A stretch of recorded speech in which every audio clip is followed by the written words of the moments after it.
You ready for this? The New York Times, Bloomberg Business Week, The Atlantic Times, Huffington Post, U.S. News and World Report, Forbes, Fox Business.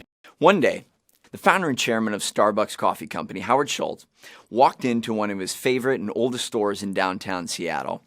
And the first thing he noticed when he opened the door was not the scent of freshly brewed coffee. It was the stench of burnt cheddar cheese.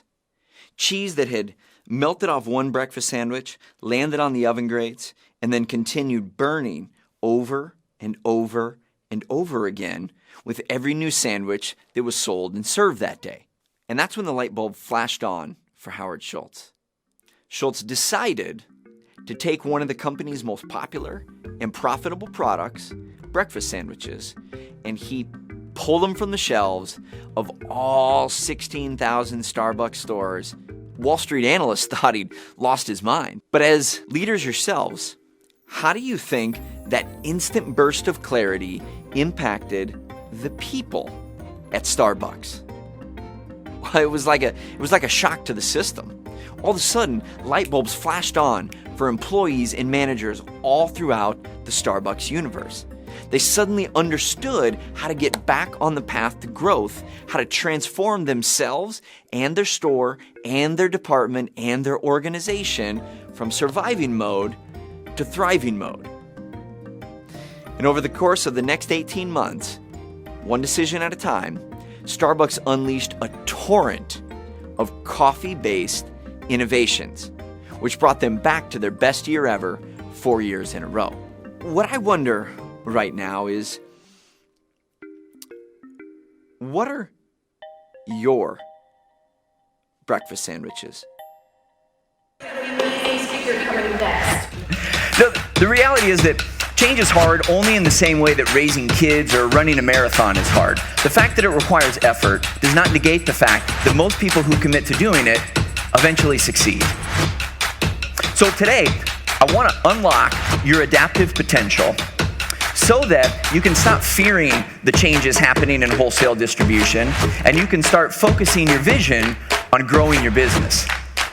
Now, do you know the way in which we're going to do that? One decision at a time.